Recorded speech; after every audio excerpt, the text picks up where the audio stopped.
Hello students. So this is lecture number 10 in application of derivative. तो इस lecture में हम लोग कार्वेचर के बारे में बात करेंगे। तो टॉपिक को शुरू करने के पहले इसको हम थोड़ा सा अलग ढंग से शुरू करना चाहते हैं। देखो हम लोग ऐसे सिचुएशन को सोचता हूँ कि मान लो कि समवन इज सैड, ठीक है, किसी का दुख है, तो हम लोग पूछता हूं कि हाउ मच सैड, ठीक है, कितना दुख है, तो उसका कैसा आंसर देता हूं हम लोग। तो हम बताता हूं कि अच्छा उसका बहुत ज्यादा दुख है, ओके, और बोलता हूं कि अच्छा नहीं थोड़ा सा कम दुख है, ठीक है, ड्रामा कर रहा है। ये भी पूछ सकता हूं, ओके, और ये भी बोल सकता हूं कि ओके बहुत ही ज्यादा दुख है। लेकिन क्या हम उसका जो इंटेंसिटी है उसको एक्सप्रेस करने के लिए कोई न्यूमेरिकल वैल्यू बता सकता हूं? मतलब क्या हम लोग ऐसे बोल सकता हूं कि उसका जो दुख है उसका 70% दुख है या 60% दुख है, ओके, और 30% दुख है या 90% दुख है? क्या हम लोग ऐसे न्यूमेरिकल वैल्यू बता सकता हूं? या क्या हम लोग बोल सकता हूं कि उसका जो दुख है वो 2 किलोग्राम है, 5 किलोग्राम है? ओके, ऐसे हम लोग नहीं बताता हूं, ठीक है, नहीं बताता हूं, राइट? क्योंकि अभी तक जितना साइंटिस्ट है, जितना डॉक्टर्स है, ओके, जो रिसर्च करते हैं, ओके, काफी सारा रिसर्च करने के बाद भी इसको न्यूमेरिकली अभी भी मेजर नहीं किया गया, ओके, पॉसिबल नहीं हुआ। फर्दर हम लोग, ओके, हो सकता है कि कुछ रिजल्ट्स आए और हम लोग उसको न्यूमेरिकल वैल्यू दे पाए। तो ऐसे सैडनेस जो है, इसका जो इंटेंसिटी है, इसको हम न्यूमेरिकली मेजर कर पाऊंगा तो मुझे लगता है कि काफी सारा जिंदगी बच जाएगा, ओके। क्योंकि देखो कोई सुसाइड करते हैं तो उसके पहले उसका जो सैडनेस है एक पीक पर होता है, तो हम लोग किसी वे में इसको मेजर कर सकता हूं, राइट? तो बहुत सारा जिंदगी बच जाएगा, बहुत सारा स्टूडेंट का जिंदगी बच जाएगा, ओके, बहुत आदमी का जिंदगी बच जाएगा इससे। तो खैर इस अंडरस्टैंडिंग से देखो ये चीज पता लगता है, काफी सारा चीज हम लोग फील कर सकता हूं जो जिसके कुछ न्यूमेरिकल वैल्यू असाइन होता तो हमारे लिए उसको समझना और उसको एक्सप्रेस करना थोड़ा सा आसान होता, पर ऐसे सारी चीज में नहीं है, राइट? तो आज का जो टॉपिक है कर्वेचर है, तो इसी में भी इस टाइप का कुछ अंडरस्टैंडिंग है। देखो हमने यहाँ पे दो तरह का रोड के बारे में बात कर रहा हूँ, एक है हिली रोड और एक है प्लेन रोड। तो हिली रोड इसका मतलब देखो जो पहाड़ी में जो रोड होता है उस रोड को ऑब्जर्व करोगे, ओके, उससे ऐसे टेढ़ा होता है, काफी सारा उसमें बैंड होता है, राइट? तो उसमें बेंडिंग काफी ज्यादा होता है। और प्लेन रोड की बात करूं तो ज्यादातर सीधा चलता है, ओके, ज्यादा टेढ़ा नहीं होता है। तो देखो यहाँ पे हम लोग का एक फीलिंग से होता है, मान लो हम एक पॉइंट यहाँ पे ले लूं, यहाँ पे इस पॉइंट की बात करूं तो यहाँ पे हमारा आइडिया ऐसे है कि यहाँ पे जो बेंडिंग है ये बहुत ही ज्यादा है रिलेटिव टू दिस। मान लो ये मैंने इसको पॉइंट मान लिया, मान लो ये पॉइंट P है, यहाँ पे भी पॉइंट से Q है, तो P पॉइंट में हम लोग का फीलिंग से होगा कि यहाँ पे बेंडिंग बहुत ज्यादा है और यहाँ पे बेंडिंग कम है। देखो हमारे पास ऐसे कुछ आइडिया होगा कि यहाँ पे P पॉइंट में जो बेंडिंग है उस बेंडिंग की कॉरस्पॉन्डिंग कुछ न्यूमेरिकल वैल्यू हम असाइन कर पाए, राइट?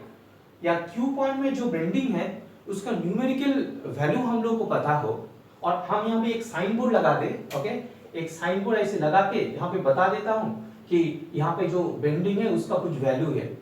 तो वैल्यू देख के हम लोग को पता लग जाएगा कि यहाँ पे बेंडिंग बहुत ज्यादा है, राइट? तो हम लोग को उसके हिसाब से हम लोग का कार वगैरह चलाना होगा और उसके हिसाब से सावधानी हम लोग को पालन करना होगा, राइट?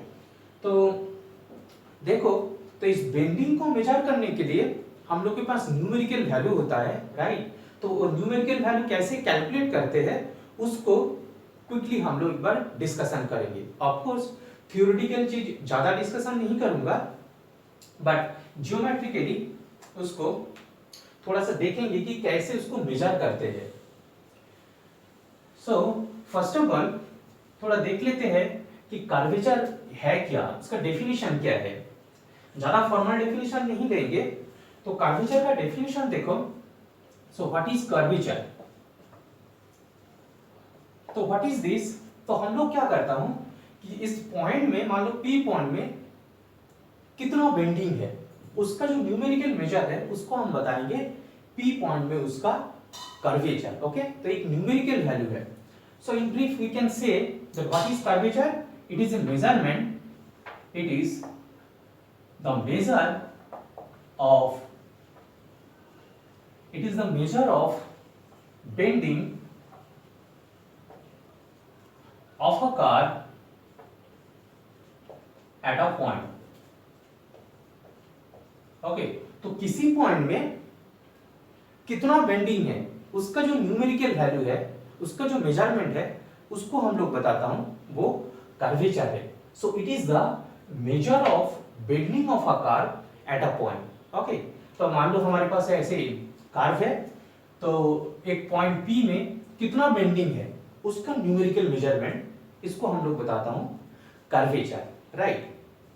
तो देखो नेचुरली क्वेश्चन आएगी, तो जो ये जो न्यूमेरिकल वैल्यू की हम बात कर रहा हूं, ओके, तो किस वे में इसको हम लोग एक्सप्रेस करें, ओके, न्यूमेरिकल वैल्यू कैसे हम उसमें असाइन करेंगे। ओके, तो क्विकली उसको डिस्कशन करेंगे कि कैसे न्यूमेरिकल वैल्यू हम लोग असाइन करेंगे। सो न्यूमेरिकल वैल्यू जो है उसको असाइन करने का तरीका देखो, आसान तरीका है। हम लोग टेंजेंट की सहारा लेंगे। यहाँ पे टेंजेंट का जो कॉन्सेप्ट था, तो मान लो हमारे पास हम एक एक्सिस ले लिया, X axis and Y axis, and यहाँ पे एक कर्व ले लिया, मान लो कर्व यहाँ पे ले लिया, और किसी पॉइंट मान लो इस P पॉइंट में हमें इसका बेंडिंग कैलकुलेट करना है। ओके, तो इसका सेंस देखो, क्या करता हूं हम लोग, इस P की नियर अबाउट पॉइंट ले लेता हूं। मान लो ये पॉइंट एक ले लिया Q, एक पॉइंट ले लिया Q, और एक पॉइंट ले लिया यहाँ पे R। तो हम लोग क्या करता हूं, Q पॉइंट में एक टेंजेंट खींच लेता हूं। तो Q पॉइंट में जो टेंजेंट है, ओके, Q पॉइंट में जो टेंजेंट है मान लो ये है, और ये एक्स एक्सिस के साथ मान लो साई एंगल किया है, पॉजिटिव डायरेक्शन में Sai angle, and R point में जो टेंजेंट है, ओके, यहाँ पे भी कुछ एंगल किया।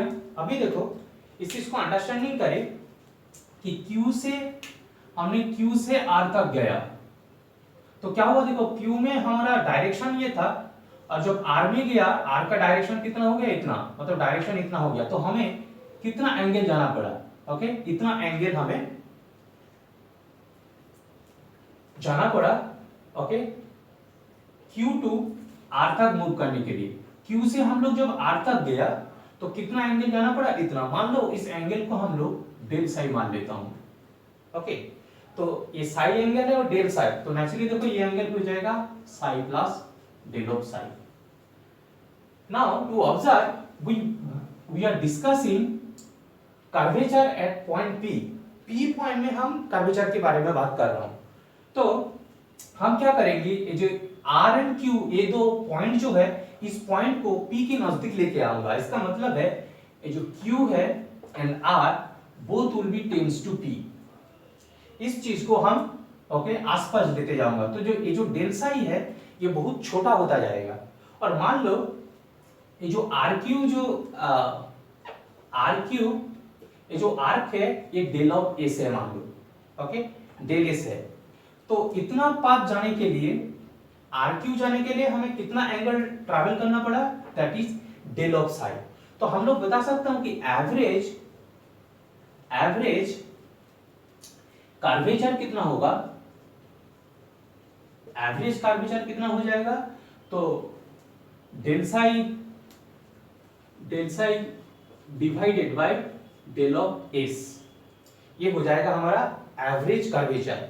तो देखो यहाँ पे कर्वेचर हम लोग मेजर कैसे कर रहा हूं, ये जो टेंजेंट है, टेंजेंट का जो एंगल है इसका कितना चेंज बन रहा है, क्योंकि देखो यहाँ पे जितना ज्यादा शार्पनेस होगा एंगल, ओके, उतना बढ़ता जाएगा। मतलब डेल साई का क्वांटिटी उतना बढ़ता जाएगा, राइट।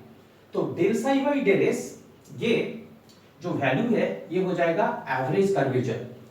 तो हम लोग अभी आर क्यू को पी की तरह ट्रेंड करता हूं, इसका मतलब ये जो आर क्यू है इसको बहुत ही छोटा लेता हूं, मतलब डेल एस को बहुत छोटा ले लूं।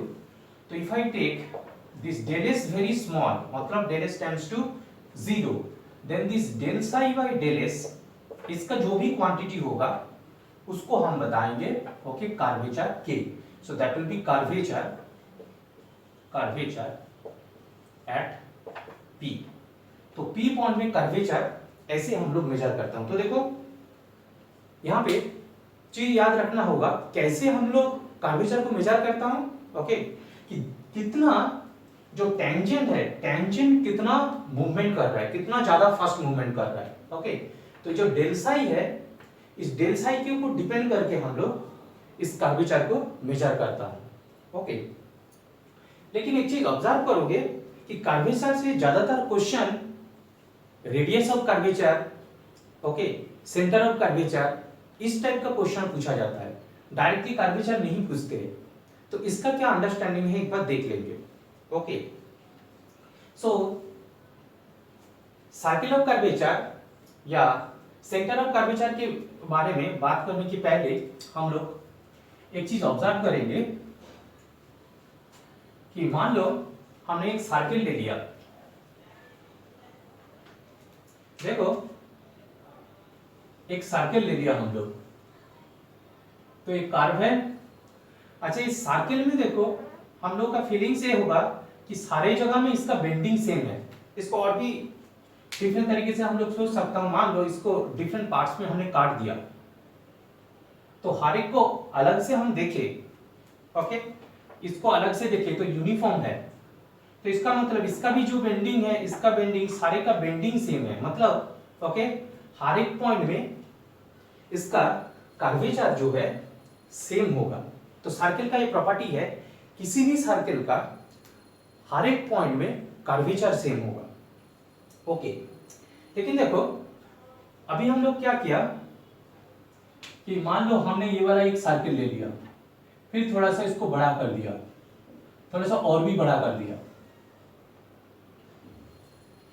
अभी हमने क्या किया कि ये सारे सर्किल से ओके इतना सा पोर्शन सारे से हटा लेता हूं, इतना सा पोर्शन सारे से हटा लेता हूं। यहां पे देखो ओके और भी छोटा कर देता हूं, ओके इतना सा कर देता हूं, और भी छोटा कर देता हूं, इतना सा। तो देखो कितना बच गया, तो हमने इसका इतना हटा दिया, इसका इतना हटा दिया और इसका इतना। तो अभी ऑब्जर्व करो कि इस कर्व में, इसको हटा देता हूं, इसका जो कार्विंग सेंस है, इसका कार्विंग सेंस, इसको ऑब्जर्व करते जाओ, देखो कि इसका बेंडिंग जो है कम है रिलेटिव टू दिस टू। तो ये इसका बेंडिंग इससे थोड़ा ज्यादा है, ओके इससे कम है, और यहाँ पे बेंडिंग सबसे ज्यादा है। लेकिन ऑब्जर्व करो जो सर्कल था, इस सर्कल का रेडियस सबसे बड़ा था। तो यहाँ पे ये सेंस है कि सर्कल का रेडियस जितना बड़ा होगा कर्वेचर उतना कम होगा। इसका मतलब है कि जो कर्वेचर के है वो रेडियस के साथ, सर्कल का जो रेडियस है उसके साथ इनवर्सली प्रोपोर्शनल है। नॉट ओनली दैट, थियोरेटिकली हम लोग प्रूव कर सकता हूं, यहां पे नहीं करेंगे ऑफ कोर्स प्रूव, जो कर्वेचर है वो एग्जैक्टली 1/r होता है फॉर द सर्किल। मतलब किसी सर्किल का कर्वेचर किसी भी पॉइंट में जो कर्वेचर होता है 1/r होता है, ओके। थियोरेटिकली इसको डिस्कस कर सकता हूं बट यहां पे नहीं करेंगे। तो किसी भी सर्किल हम ले लूं, उस सर्किल का हर एक पॉइंट में जो कर्वेचर होगा दैट विल बी 1/r, वो कांस्टेंट होता है। तो इसलिए हम लोग क्या करता हूं कि जो कर्वेचर है उसको ये रेडियस से एक्सप्रेस करता हूं। कैसे, एक बार देखता हूं। मान लो फिर से एक कर्व ले लेता हूं। So the curve we are taking, suppose this is the curve, और हम लोग P पॉइंट में कर्वेचर की बात कर रहा हूं। तो इसका जो कर्वेचर है इसका कुछ वैल्यू होगा, ओके। इस कर्वेचर का हम लोग एक सर्किल लेंगे और उस सर्किल को यहां पे ड्रॉ करेंगे और इसका रेडियस ऐसे होगा r, इसका रेडियस r ऐसे होगा that r will be equal to 1/r। ऐसे एक सर्किल यहां पे पुट कर देंगे। और एक चीज होगा, ये जो सर्किल है इसका P पॉइंट में ये जो कर्व है, कर्व का जो टेंजेंट होगा और जो सर्किल का टेंजेंट होगा, मान लो वो टेंजेंट है PT, तो सर्किल का जो टेंजेंट, कर्व का जो टेंजेंट दोनों सेम होना चाहिए। ओके, इस टाइप का एक सर्किल हमने यहाँ पे फिट करूंगा।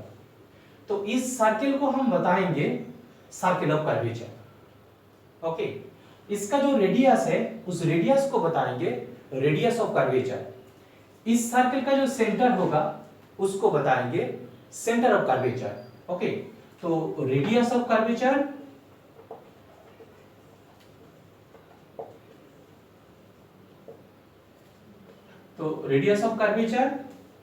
Centre of curvature, chord of curvature. तो जो सर्किल हमने यहां पे फिट किया जिसका curvature okay will be equal to curvature of this curve. Okay, उस सर्किल को हम बताएंगे सर्किल ऑफ कर्वेचर।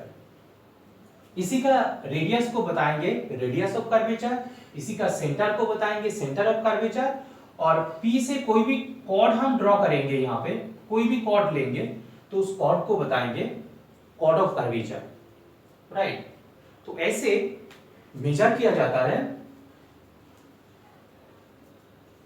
कर्वेचर को इन टर्म्स ऑफ सर्किल। और क्वेश्चन तुम लोगों को ज्यादातर ये रेडियस ऑफ कर्वेचर से पूछा जाता है। इसका मतलब कि कर्वेचर से क्वेश्चन नहीं पूछते, क्वेश्चन पूछते हैं सर्किल के बारे में। राइट, तो तुम लोगों को ज्यादातर क्वेश्चन रेडियस ऑफ कर्वेचर से पूछा जाता है, तो इसी की फॉर्मूला के बारे में बात करेंगे। तो यहाँ पे और एक डिफिकल्टी ये है कि कर्वेचर में काफी सारा सिस्टम्स हम लोग लेता हूं। एज ए एग्जांपल हम लोग कार्टेशियन सिस्टम लेता हूं, पोलर सिस्टम लेता हूं, पैरामेट्रिक सिस्टम लेता हूं, पेडाल इक्वेशन लेता हूं, ओके, पोलर टेंजेंट सिस्टम लेता हूं। तो काफी सारा सिस्टम मैं यहाँ पे लेता हूं जिसमें हम लोग उस सिस्टम लेके उसका से रेडियस ऑफ कर्वेचर या कर्वेचर कैलकुलेट करता हूं। तो इसमें चीजें थोड़ा सा टिपिकल बन जाता है। हम लोग जो इंपॉर्टेंट फॉर्मूला है उसको नेक्स्ट लेक्चर में डिस्कशन करूंगा और उससे क्वेश्चन बनाऊंगा।